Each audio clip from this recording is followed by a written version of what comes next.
እትብቱ የተቀበረባት ሀገሩ ኮት ዲቯር ለ2006 የዓለም ዋንጫ ለማለፍ የምታደርገው የመጨረሻ ወሳኝ ጨዋታ በሀገሪቷ ከጫካዎች እስከ ቅንጡ ከተሞች በሚኖሩ በሁሉም የሀገሪቷ ዜጎች ዘንድ በእጅጉ ይጠበቅ ነበር።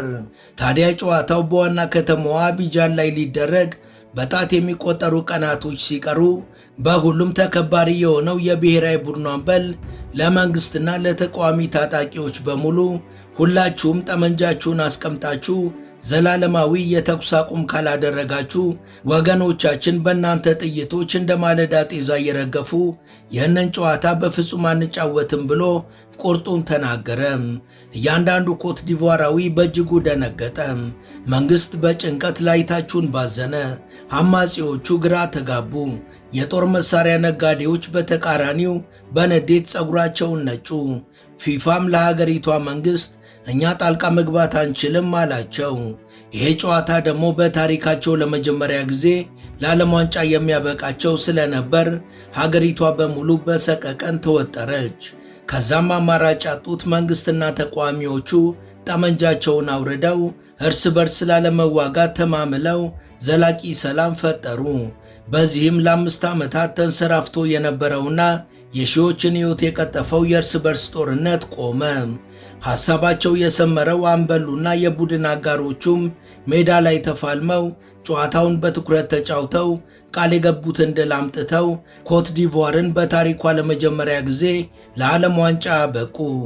የተጫዋች ለሀገሩ ሰላም መስፈን ብቻ ሳይሆን ለዜጎቹ አጉራሽና አልባሽ የሆነ የፈጠራ ሥራ የሚሰሩና ኳስ የሚጫወቱ የአገሪቷ ታዳጊዎችን በገንዘብ በማገዝ የተስፋ ጮራ መሆን የቻለ ነው። በሀገሩ ኮት ዲቯር ከግዙፍ ሆስፒታል ጀምሮ በርካታ ለሕዝብ አገልግሎት የሚውሉ ተቋማትን ገንብቷል።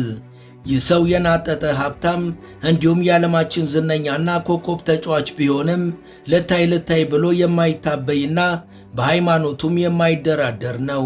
He escaped poverty, nearly gave up on football, and even when he got his chance, it took years before he finally made it. And once he did, he broke records, used his influence to save his country from a literal war.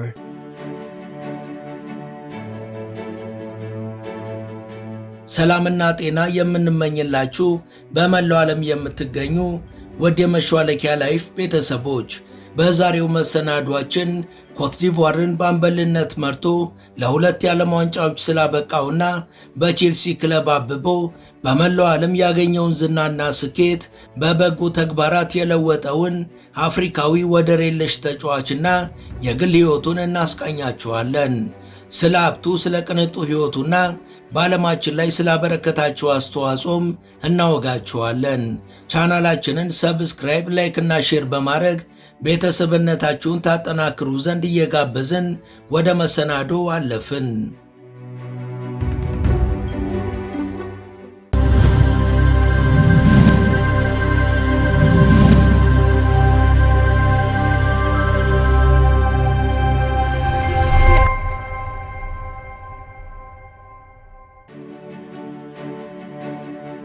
እንደ ግሪጎሮሳውያን የዘመን ቀመር መጋቢት 11 ቀን 1978 በኮት ዲቯር ዋና ከተማ አቢጃን የተወለደው ድሮግባ በአጥቂነት ይጫወት የነበረ የቀድሞ የኮት ዲቯር ኳስ ተጫዋች ነው።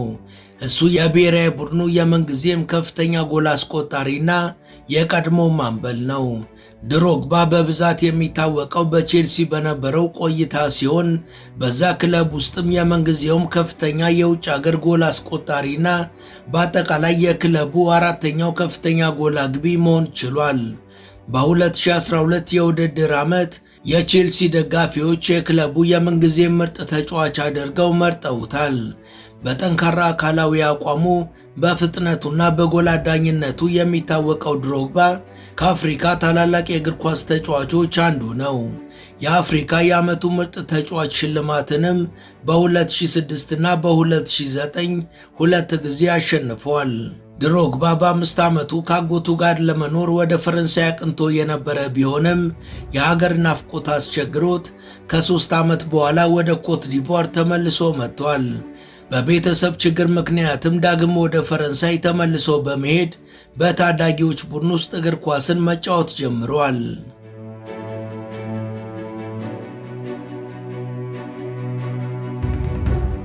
ሊቫሎይስ የተባለ ከፊል ፕሮፌሽናል ክለብንም ተቀላቀለ። 18 ዓመት ቢሞላውም ወደ ዋናው ቡድን ሙሉ ለሙሉ ለመግባት ቢቸገርም ጎል በማስቆጠር ችሎታውና በስራ ስነ ምግባሩ አድናቆትን አግኝቷል። በክለብ ቆይታው ጉዳቶች እድገቱን የገቱበት ድሮግባ ከዝቅተኛ ጅምር ተነስቶ በዓለም እግር ኳስ ላይ ከፍተኛ ተጽዕኖን ከፈጠሩ አጥቂዎች አንዱ እስከ መሆን ደርሷል። በፈረንሳይ የሁለተኛው ዲቪዚዮን ላይ ወደሚወዳደረው ወደ ሌማንስ ሲያመራ መጀመሪያ ላይ ተቸግሮ የነበረ ቢሆንም ከጊዜ በኋላ ተስፋ ሰጪን እንቅስቃሴ አሳይቶ የመጀመሪያ ፕሮፌሽናል ጨዋታውን አድርጓል። እንዲሁም በ1999 የመጀመሪያውን የፕሮፌሽናል ኮንትራት ተፈራርሟል። በመቀጠል በ2002 የሊግ 1 ክለብ የሆነውን ጊጋምፖን ተቀላቅሏል። በ34 ጨዋታዎችም 17 ጎሎችን በማስቆጠር ድንቅ የውድድር ዘመን አሳልፏል። በዚህም በትላልቅ ክለቦች እይታ ውስጥ የገባ ሲሆን በ2003 ወደ ታዋቂው ማርሴይ ክለብ አምርቷል። በአንድ የውድድር ዘመንም 19 ጎሎችን አስቆጥሮ የፈረንሳይ ሊግ 1 የዓመቱ ምርጥ ተጫዋችነት ሽልማትንም አግኝቷል። በ2004ም ሪካርድ በሆነ ዋጋ ማለትም በ24 ሚሊዮን ፓውንድ ቼልሲን ተቀላቅሏል።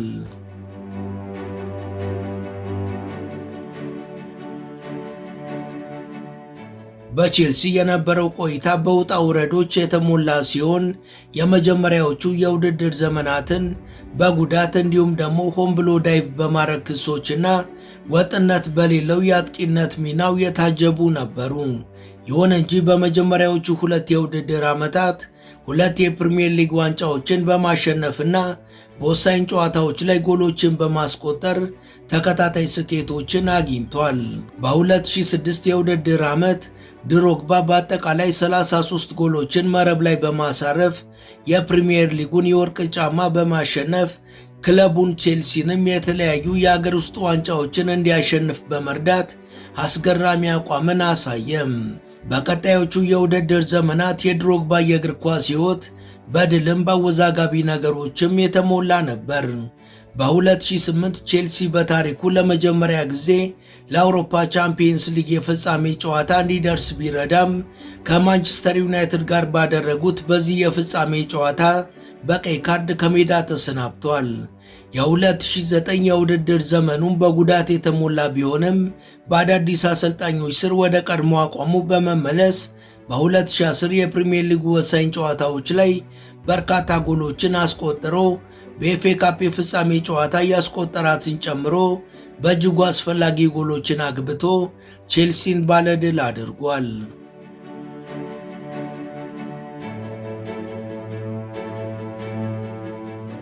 ድሮግባ በትላልቅ ጨዋታዎች ላይ ያለውን ብቃት በማሳየት በፍጻሜ ጨዋታዎች ላይ ደጋግሞ ጎሎችን በማስቆጠርና በቼልሲ የክብር ደረጃን በማግኘት በእጅጉ ታዋቂ ሰው ሆነ።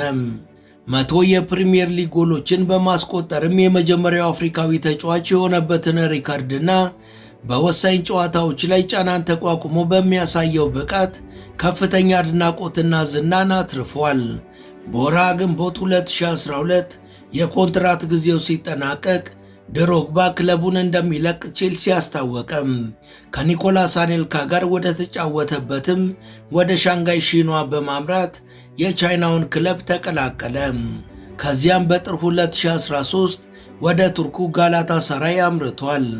በጋላታ ሰራይ ቆይታውም የቱርክ ሱፐር ካፕን ያሸነፈ ሲሆን ከፌነርባቼ ጋር በነበረው ጨዋታ የተሰነዘሩበትን ዘረኛ ዘለፋዎችን ተቋቁሞ ድንቅ ብቃቱን አሳይቷል። በ2014 ወደ ቼልሲ ተመልሶ ስኬታማ የውድድር ዘመንን ያሳለፈ ሲሆን ቁልፍ በሆኑ ጨዋታዎች ላይ ግቦችን አስቆጥሮ ክለቡን ሻምፒዮን አድርጓል። ከቼልሲ ጋር ስኬታማ ቆይታን ካረገ በኋላ የሰማያዎቹን ቤት ለቋል። ከዛም ለሞንትሪያል ኢምፓክት በመፈረም በመጀመሪያ ጨዋታው 3 ጎሎችን በማስቆጠር ሃትሪክ ሰርቷል። በ2017 ደግሞ ፊኒክስ ራይዚንግን ተቀላቅሎ በእግር ኳስ ታሪክ የመጀመሪያው የክለቡ ተጫዋችም እንዲሁም ባለቤትም መሆን ችሏል።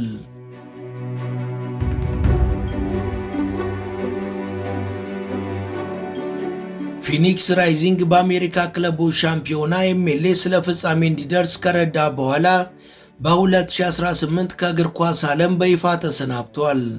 በዓለም አቀፍ ደረጃ ድሮግባ ኮት ዲቯርን በአምበልነት እየመራ በ2006 ለመጀመሪያ ጊዜ የዓለም ዋንጫ ላይ እንድትሳተፍ ያስቻለ ሲሆን በበርካታ የአፍሪካ ዋንጫዎች ላይም ተጫውቷል። በ2014 የውድድር ዘመን በ105 ጨዋታዎች 65 ጎሎችን ካስቆጠረ በኋላም ጫማውን ሰቅሏል። ድሮግባ በአካላዊ ጥንካሬው የአየር ላይ ኳሶችን በመግጨት ብቃቱና በአስፈላጊ ጨዋታዎች ላይ ጎሎችን በማስቆጠር ችሎታው የሚታወቅ ሲሆን የአፍሪካ ታላላቅ የእግር ኳስ ተጫዋቾች ከሆኑት ከናቢዲ ፔሌ፣ ዳንኤል አሞካቺ፣ ራሺድ ያኪኒ፣ ጆርጅ ዊሃ እና ሳሙኤል ኤቶ ጋር ስሙ አብሮ የሚታወስ ነው።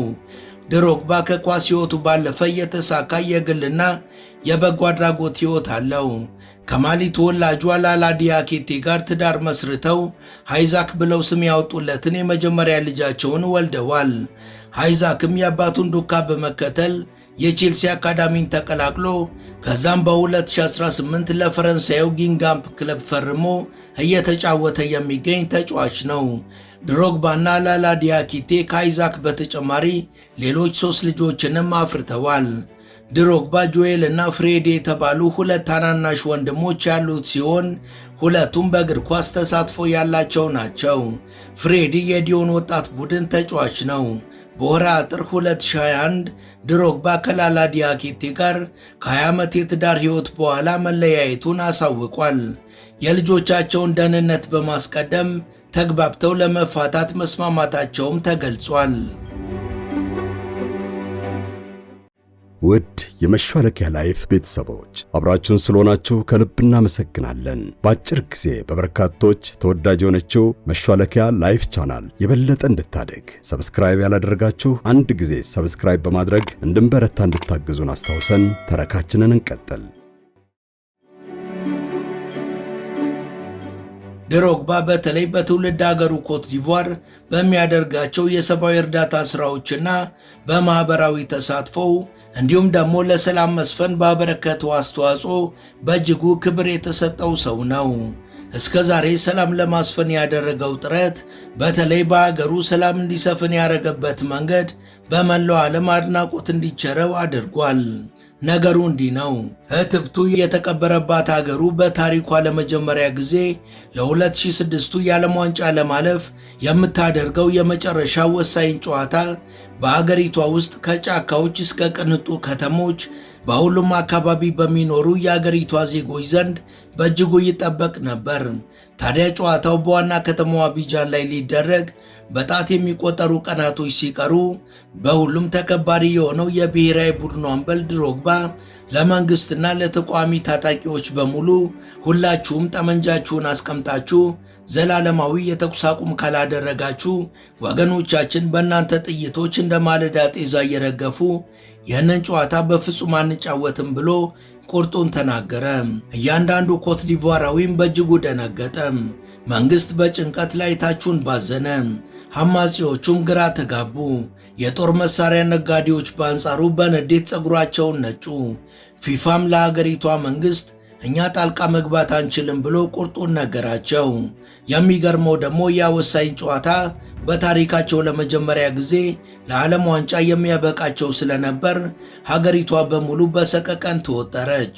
እናም አማራጭ ያጡት መንግስትና ተቃዋሚዎቹ ጠመንጃቸውን አውርደው እርስ በርስ ላለመዋጋት ተማምለው ዘላቂ ሰላምን ፈጠሩ። በዚህም ለ5 ዓመታት ዘልቆ የነበረውና የሺዎችን ሕይወት የቀጠፈው የእርስ በርስ ጦርነት ቆመ።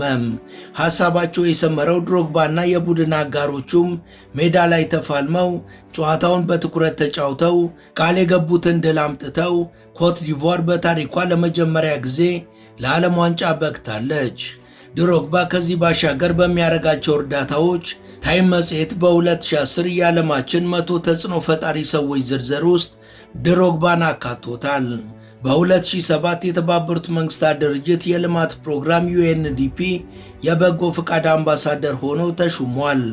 በዚህም ሚናው ስለ አፍሪካ ጉዳዮች ግንዛቤ ማስጨበጡን ቀጥሏል። ሰላምን ለማስፈን እንዲረዳም የኮት ዲቯርን የእውነት የእርቅና የውይይት ኮሚሽን ተቀላቅሏል። የበጎ አድራጎት ሥራዎቹ እስከ የጤና እንክብካቤ የሚዘልቅ ሲሆን በተለይ በትውልድ ከተማዋ አቢጃን ባቋቋመው ዲዲየር ድሮግባ ፋውንዴሽን በኩል ግዙፍና ዘመናዊ ሆስፒታልን መገንባቱ በሁሉም ዘንድ ከበሬታና አድናቆትን አስችሮታል።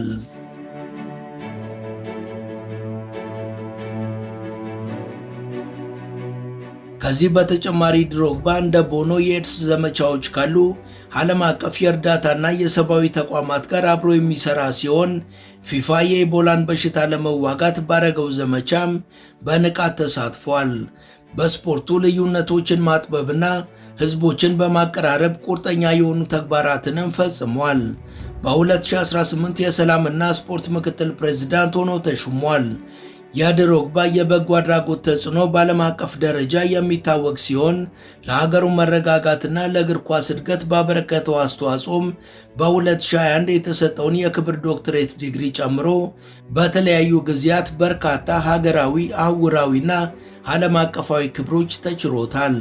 ድሮግባ በ2019 እና በ2021 የባላንዶር ስነ ስርዓቶችን በማስተባበር በሜዳም ሆነ ከሜዳ ውጭ ያለውን ተጽዕኖ ይበልጥ በማጠናከር በመገናኛ ብዙሃን ላይም ትኩረት አድርጎ ሰርቷል።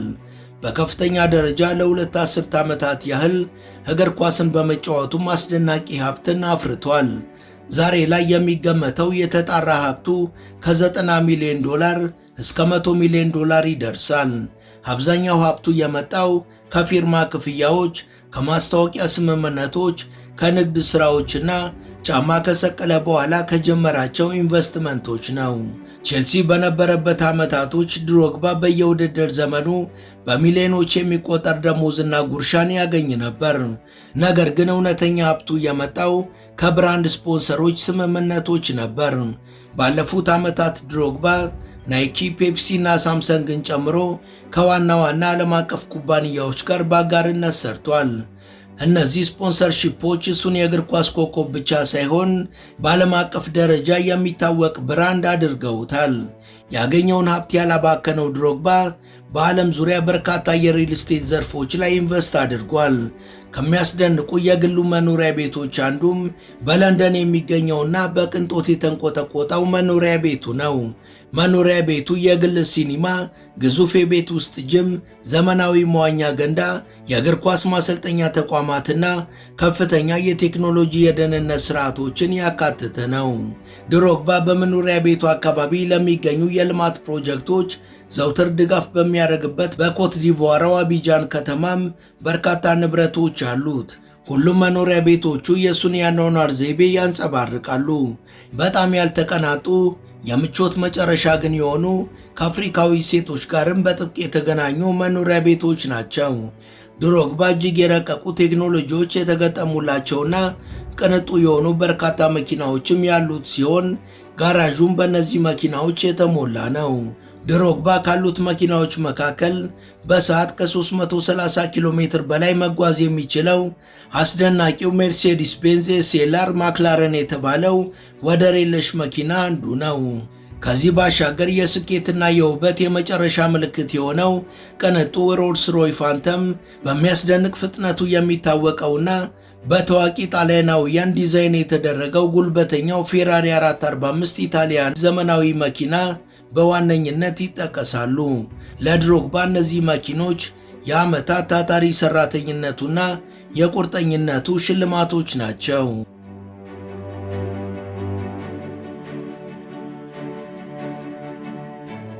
የሚገርመው ድሮግባ ሀብቱን ለማሳየት ሲል ትዝብት ላይ ወድቆ አያውቅም። ከብዙ ስፖርተኞች ጋር ሲነጻጸር ድሮግባ ይውኝ የማይል በአንጻሩ የተመጣጠነ የኑሮ ዘይቤ የሚኖር ሰው አክባሪ ኮከብ ነው። በርካቶች እውን ድሮግባ የግል ጀት አለው ወይ ብለው ይጠይቃሉ። በተጫዋችነት ዘመኑ በግሉ ሲበር በተደጋጋሚ ቢታይም ሪፖርቶች እንደሚያሳዩት ከሆነ ድሮግባ በቀጥታ ጀቶቹን የራሱ ከማድረግ ይልቅ አብዛኛውን ጊዜ ተከራይቶ ይጠቀማል። ምክንያቱ ደግሞ መከራየት የበለጠ ተለዋዋጭ ሊሆን ስለሚችል ነው።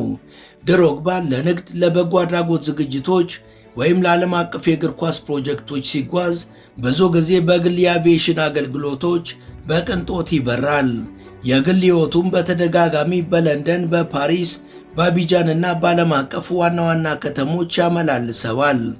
የድሮግባ ታላቅ ውርስ እግር ኳስ ብቻ አይደለም። ድሮግባ አንድ የስፖርት ሰው ብቻውን የአንድ አገር ሕዝብ ላይ እንዴት ተጽዕኖ መፍጠር እንደሚችል በተግባር ማሳየት የቻለ ጠንካራ ምሳሌ ነው። እስካሁን ከሰራቸው የበጎ አድራጎት ስራዎችም ሆስፒታሎች፣ የትምህርት ፕሮግራሞችና ወጣቶችን በስፖርትና በፈጠራ ስራ በገንዘብና በተለያዩ ጉዳዮች ማገዝን ያካትታል። ያቋቋመው ፋውንዴሽን በአቢጃን ዘመናዊ ሆስፒታልን ከመገንባት ጨምሮ አስፈላጊ የህብረተሰብ ተቋማትን ገንብቷል። ይህ የሰብአዊነት ስራውም ድሮግባ በዓለም አቀፍ ደረጃ ከፍተኛ ክብር እንዲያገኝ አድርጎታል። ድሮግባ ጫማውን ከሰቀለ ዓመታት ቢቆጠሩም አሁንም ግን በስፖርት ውስጥ በጥልቀት ተሳትፎ ማድረጉን ቀጥሏል።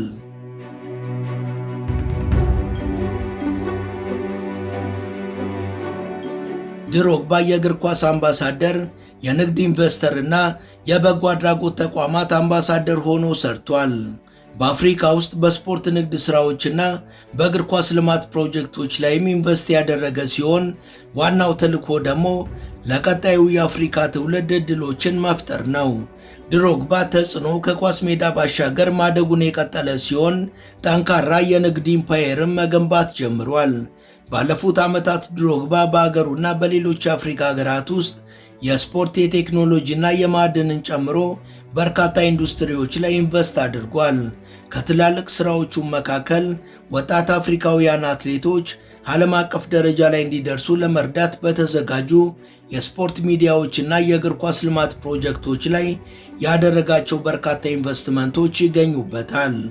የአፍሪካን ኢኮኖሚ የወደፊት ዕጣ ፈንታ ሊቀይሩ የሚችሉ የቴክኖሎጂ ስታርታፖችና የመሠረተ ልማት ፕሮጀክቶችንም ለመደገፍ ከበርካታ ወጣትና ታዳጊ ሥራ ፈጣሪዎች ጋር አጋርነትን ፈጥሯል።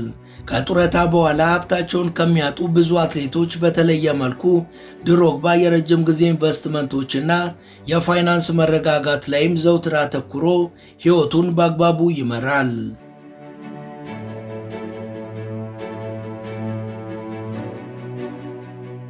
ድሮግባ ኳስ ካቆመ ረጅም ዓመታት ቢቆጠሩም በምድር ላይ ካሉ በጣም ታዋቂ የእግር ኳስ ተጫዋቾች አንዱ መሆኑን የቀጠለ ሲሆን ያለማቋረጥ በዋና ዋና ዓለም አቀፍ ዝግጅቶች ላይም ይጋበዛል። በለንደን ከሚደረጉ የበጎ አድራጎት ምሽቶች ጀምሮ በፓሪስ እስከሚካሄዱ የእግር ኳስ ስነ ስርዓቶች ድረስ ድሮግባ ከዓለም መሪዎች፣ ከታዋቂ ሰዎችና ከቢሊዮነሮች ጋር ይንቀሳቀሳል። እንደ ሮናልዶ፣ ሜሲ፣ ማራዶና እና ፔሌ አይነት ኮከቦች ጋር መድረኮችንና ዝግጅቶችን ተጋርቷል። ዝም ያለና አስደሳች የአኗኗር ዘይቤ ያለው ድሮግባ በአቢጃን ካጋጠመው አስቸጋሪ የልጅነት ጊዜ ተነስቶ ከቼልሲ ጋር ለዓለም አቀፍ ኮከብነት የበቃው በቁርጠኝነቱ፣ በታታሪነቱና በጽኑ ዓላማው ነው። ዛሬ ላይ እሱ ከዓለማችን ታላላቅ ተጫዋቾች አንዱ ብቻ ሳይሆን መሪ፣ ሰብአዊነትን አቀንቃኝና ለሚሊዮኖች ደጋፊ የሆነ መንገድ ጠራጊ ነው። ድሮግባ ከሀብቱና ከዝናው በላይ እውነተኛ ውርሱ በሰዎች ሕይወት ላይ ያሳደረው ተጽዕኖ ነው። ይሄ ደግሞ ከሁሉም የላቀ ትልቅ ድል ነው።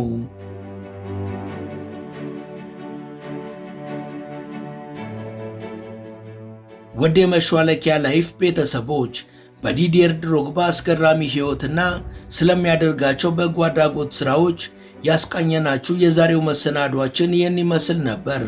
እስከ ዝግጅታችን ፍጻሜ አብራችሁን ስለነበራችሁ ከልብ እናመሰግናለን። በቀጣይ ቢሰሩ የምትሏቸውን ርዕሰ ጉዳዮች ብጠቁሙን ደስ ብሎን እንቀበላለን። ቻናላችንን ሰብስክራይብ ማድረግ፣ የደውል ምልክቱን መጫንና ላይክ ማድረግ አትዘንጉ እያልን ለዛሬ በዚሁ ተሰናበትን። መልካም ጊዜ።